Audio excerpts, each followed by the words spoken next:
नमस्कार साथियों। देखिए मित्रों, हम आरपीएससी सेकंड ग्रेड का जो फर्स्ट पेपर है उसमें मान सिंह के बारे में पढ़ रहे थे। और अब जो है हम मान सिंह की स्थापत्य कला से संबंधित कुछ चीजें देखेंगे और इसके साथ ही मान सिंह का टॉपिक है आपका कंप्लीट हो जाएगा। तो मैंने आपको क्वेश्चन आपको बता दिए हैं कि किस प्रकार से पूछा जाता है। मान सिंह का अगर आपसे क्वेश्चन पूछा जाएगा तो उसमें जो सैनिक कार्यों से संबंधित कि कहाँ कहाँ अकबर ने इसको भेजा, कोई महत्वपूर्ण युद्ध वगैरह है, किसी को हराया, कोई मूर्ति कहीं से लाया हो, तो इस तरह से कोई भी क्वेश्चन जो है आपसे पूछा जा सकता है। वैसे भी मैं आपको वही चीज पढ़ा रहा हूं जो आपके एग्जाम के दृष्टिकोण से बहुत महत्वपूर्ण है। तो इसी तरह से आप साथ साथ जो है वो पढ़ते जाइएगा और एक साथ एक चीज और देखिएगा, जो आप पढ़ रहे हो तो उसका रिवीजन भी आप पहले का करते जाइए, क्योंकि जैसे जैसे क्लासें होती जाएगी आपका मैटर जो है वो दिनों दिन बढ़ता जाएगा। तो आज हो सकता है आप कोई वीडियो देखो और आपको याद हो जाए, लेकिन वो 4 दिन बाद 5 दिन बाद आपको याद करना ही पड़ेगा। आप रिवीजन को आप विशेष तौर से ध्यान में रखिएगा। यानी आप ये मान लो कि हर 5 से 6 दिन बाद जो आपने पहले की चीज पढ़ी हुई है शुरू से वापस रिवीजन करो उसका, फिर शुरू से फिर पढ़ा है फिर वापस शुरू से रिवीजन करो। मान सिंह का स्थापत्य काल, तो क्या है स्थापत्य में? जयगढ़ दुर्ग की नींव रखी और तोप ढालने का कारखाना लगाया। तो जयगढ़ दुर्ग के बारे में देखिए, कई बार ऐसा आता है कि इसका निर्माण किसने करवाया था, तो उसमें मान सिंह का नाम भी आता है, मिर्जा राजा जयसिंह भी आएगा, सवाई जयसिंह भी आएगा, राम सिंह भी आएगा। तो निर्माण कार्य तो इसमें लगातार चलता रहा। जयगढ़ दुर्ग बहुत बड़ा है। आप जयपुर में हैं तो कभी देख के आइएगा। जब यहाँ इधर ये विधानसभा से आप जहां भी रह रहे हैं, अगर आप आमेर की तरफ जाएंगे तो पहले आएगा जल महल। ये सवाई जो था, सवाई जयसिंह या जिसको आप जयसिंह द्वितीय के नाम से जानते हो, उसने बनाया था जल महल। तो यहां मेन रोड से आपको पानी के अंदर जल महल दिखाई देगा। और आगे जाएंगे तो यहां बीच में एक जगह बोर्ड लगा होगा इधर लेफ्ट में जाने का कि जयगढ़ और नाहरगढ़ जाने का रास्ता। तो उस रास्ते पे जब आप यूं चलेंगे चलेंगे तो एक जगह 5-6 किलोमीटर ऊपर जाने के बाद एक रास्ता यूं जाएगा जहां लिखा होगा जयगढ़ और जयगढ़ बना होगा। और यहां जो ये बोर्ड था ये और ऊपर जाता जाएगा और वहां फिर आ जाएगा नाहरगढ़। मतलब यहां मेन रोड से नाहरगढ़ जो है वो लगभग 12-13 किलोमीटर तो ऊपर है। और इसी मेन रोड से आप सीधा आगे की तरफ चलते जाओ तो यहां आपको जमीन के ऊपर ही इधर थोड़ा सा ऊपर दिख जाएगा आमेर। तो जयगढ़ दुर्ग है वो, अगर आपने नहीं देखी ये चीजें तो एक बार आपको जरूर देखनी चाहिए। तोपे ढालने के जो खोल हैं वो आज भी इतने सारे खोल वहां रखे हुए हैं, तो उसको बहुत अच्छे से देखेगा। जयगढ़ दुर्ग बहुत बड़ा है। तो निर्माण तो आगे तक चलता रहा। और नींव किसने रखी थी? तो वो रखी थी मान सिंह ने। क्यों रखी थी? एक तो मुख्य रूप से तोप ढालने का कारखाना था वो यहां पे लगाया था, और इसके अलावा मान सिंह जब बाहर जाता था तो धन संपत्ति भी साथ लेकर के आता था। आप देखिएगा कि जो जयपुर रियासत है वो पैसे के मामले में बहुत जोरदार थी, इनके पास बहुत पैसा था, क्योंकि बाहर जाते थे। अब अकबर ने मान सिंह को ऐसी कोई जगह नहीं है जहां भेजा नहीं हो, काबुल से लेकर के और पूरे बंगाल तक। तो जहां जाता था हराता था तो उनसे धन संपत्ति भी मिलती थी। तो जो अकबर है उसको भी देता था। और बाकी जैसे होता है भाई इतना आप खुद रख सकते हो, या उसको कैसे भी करके लाते थे इधर ये। तो जयगढ़ दुर्ग के अंदर ऐसी जगह रखते थे जहां आसानी से वो किसी को मिले नहीं। तो आप जानते हैं कि जब आपातकाल लगा था, श्रीमती इंदिरा गांधी जी के समय जब प्रधानमंत्री थी वो, तब यहां जयगढ़ दुर्ग पूरे विश्व में चर्चा में आ गया था। क्यों? क्योंकि वो धन संपत्ति हासिल करने के लिए या धन संपत्ति के बारे में पता लगाने के लिए जयगढ़ दुर्ग की जो है वो खुदाई हुई थी। जहां जा सकता कि यहां यहां हो सकता है। तो उस वक्त जयगढ़ दुर्ग को सब जानने लगे थे। तो जयगढ़ दुर्ग काफी बड़ा है, आपको जरूर देखना चाहिएगा। और नहीं तो फिर कभी अपने सभी चलेंगे एक साथ देखने के लिए, बसें बुक कर लेंगे कई और आपको घुमा के लाएंगे जयपुर पूरा। नाहरगढ़ है वो मेरे घर से बिल्कुल सामने मुझे दिखता है, हालांकि है दूर, लेकिन फिर भी नाहरगढ़ तो सबसे ऊंचाई पर है। तो मेरे घर से हमेशा बालकनी से बाहर बैठता हूं तो मुझे हमेशा नाहरगढ़ का जो सबसे ऊपर वाला महल है वो यहां से बिल्कुल दिखता है। तो बड़ा अच्छा लगता है। महल वगैरह किले तो मुझे वैसे ही अच्छे लगते हैं। आमेर के महलों का निर्माण, तो हालांकि देखिए थोड़ा थोड़ा निर्माण तो पहले भी होता रहा था। जब मैंने आपको बताया था कि 1207 में कोकिल देव ने, इन्हीं का ही पूर्वज है मानसिंहकार, उसने आमेर के मीणाओं को पराजित करके यहां अधिकार किया था आमेर पे। पहले आमेर में किसका अधिकार था? मीणाओं का अधिकार था। लेकिन 1207 में अधिकार कर लिया था इसने, कोकिल देव ने। और उसके बाद से इनकी राजधानी अभी आमेर ही है। जब सवाई जय सिंह किसका निर्माण करेगा? जयपुर का, तब तक। तो मेनली जो आमेर के महलों का निर्माण वगैरह है, सबसे ज्यादा जो काम होता है वो इसी मानसिंह के समय ही होता है। शिला माता मंदिर का निर्माण करवाया, मैंने आपको बताया था, शिला माता की मूर्ति लेकर के आया था ये। रानी कनकावती ने पुत्र जगत सिंह की स्मृति में जगत शिरोमणि मंदिर का निर्माण करवाया। तो ये भी काफी महत्वपूर्ण है, चूंकि जगत सिंह, अब कई बार जगत शिरोमणि मंदिर के नाम से आपको ऐसा लग सकता है, हालांकि कि ये जगत नाम किसको संबोधित करते हुए बनाया गया है? ये दरअसल जो रानी कनकावती है, किसकी? मानसिंह की पत्नी। मानसिंह की बहुत रानियां थी भाई, बहुत ज्यादा रानियां थी। तो जहां भी जाते थे तो शादी विवाह होते ही थे।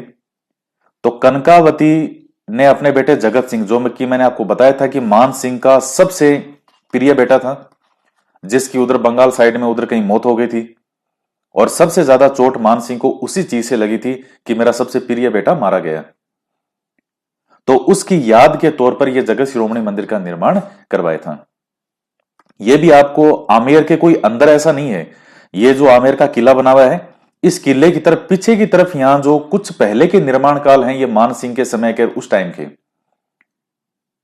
तो वहां आपको बीच में एक मंदिर दिखाई देगा, जगत शिरोमणि मंदिर। हालांकि वो पूरा आमेर का ही किला कहलाता है, लेकिन यहां से आपको, जब जयगढ़ दुर्ग पर आप खड़े होंगे, जयगढ़ दुर्ग जिधर से आपको आमेर का किला दिखेगा, तो वहां आप खड़े होंगे तो वहां से आपको यह जगत शिरोमणि मंदिर बिल्कुल साफ नजर आता है।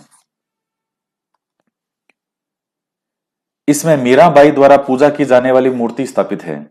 मीराबाई जो भगवान कृष्ण की जिस मूर्ति की पूजा करती थी, वो मूर्ति जो है वो यहां पर स्थित है, इस मंदिर में। है किसकी याद के तौर पर? इस जगत सिंह की याद के तौर पर भगवान कृष्ण की पूजा होती है, लेकिन वो बिंदु आप ध्यान में रखिएगा। नेक्स्ट आता है, बिहार में मानपुर नगर बसाया और रोहतासगढ़ के महल बनवाए। तो ये भी चीजें जरूरी है। बिहार में कौन सा नगर बसाया था? मानपुर। और बंगाल में कौन सा बसाया था? अकबर नगर, मैंने आपको बताया था। तो अब कई बार बच्चों के थोड़ा डाउट हो जाता है कि सर ये बिहार में मानपुर और बंगाल में अकबर नगर, तो कई बार मिक्स हो जाता है, कहां कौन सा बसाया। बिहार में पहला वर्ड क्या है? बी, और मानपुर में पहला क्या है? मां। ये क्या बन गया? बीमा। तो बीमा से याद कर लेना, बी से बिहार, मां से मानपुर। और रोहतासगढ़ के वहां महल बनवाता है बिहार में। वृंदावन में गोविंद देव जी का मंदिर बनवाया था, किसने? मान सिंह के द्वारा। तो यह भी चीज आप ध्यान में रखिएगा।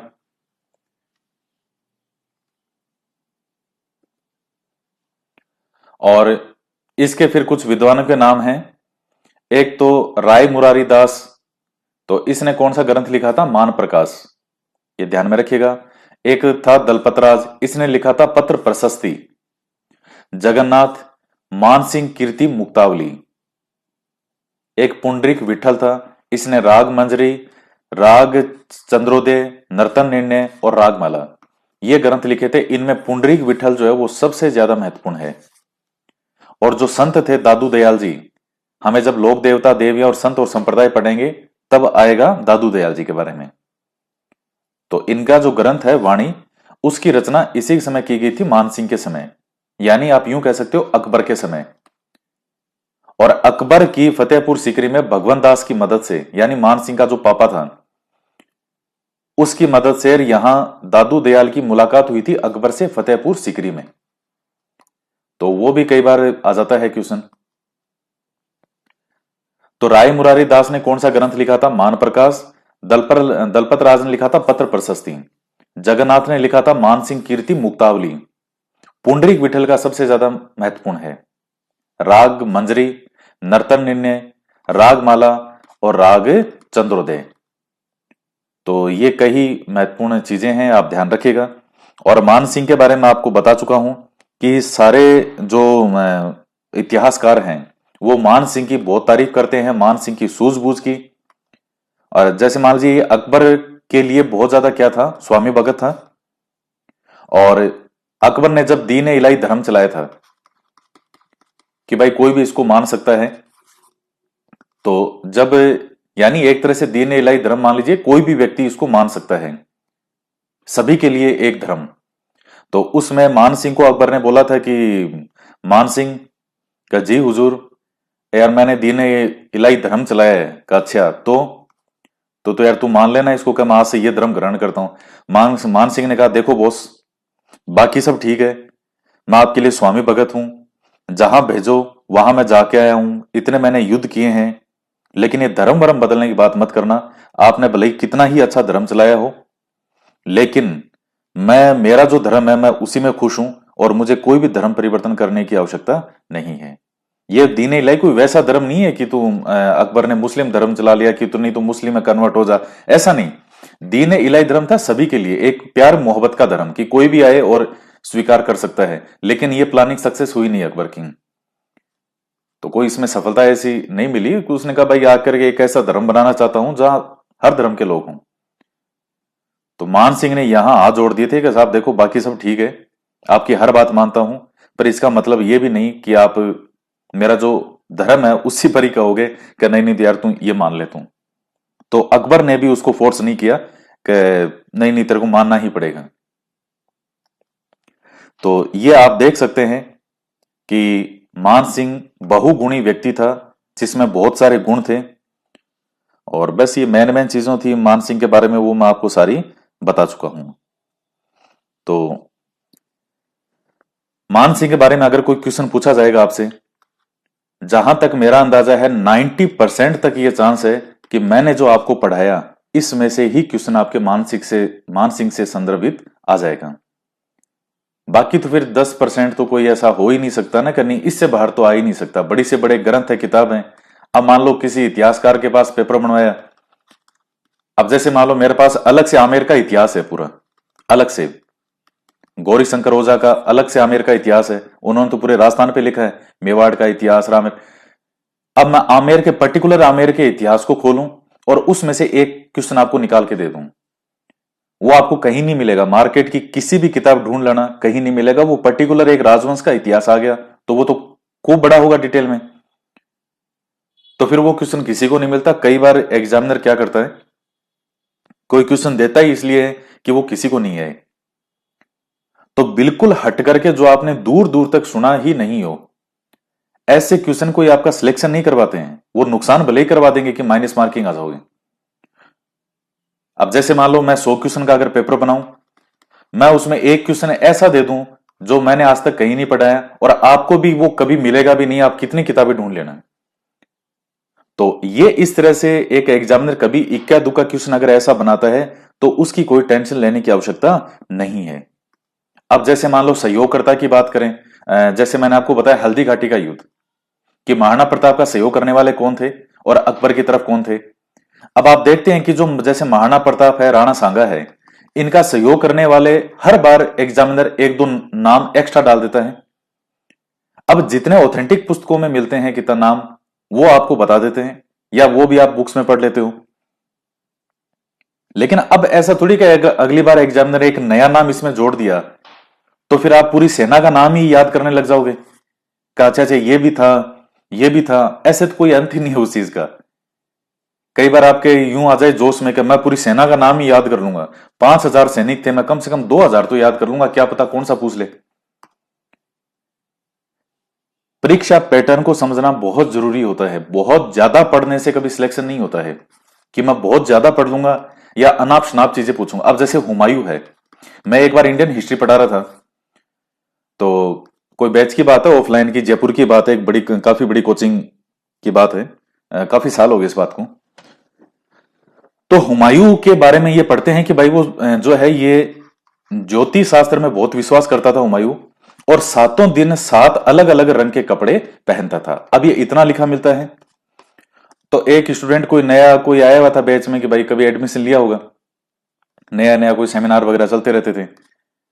तो उसने ये पूछा कि सर एक क्वेश्चन है मेरा। मैंने कहा बताओ भाई। सर हुमायूं सातों दिन सातों रंग के कपड़े पहनता था, ये तो आपने बता दिया। मैंने कहा हाँ बता दिया, लेकिन सर वो सातों रंग के कपड़े थे कौन से?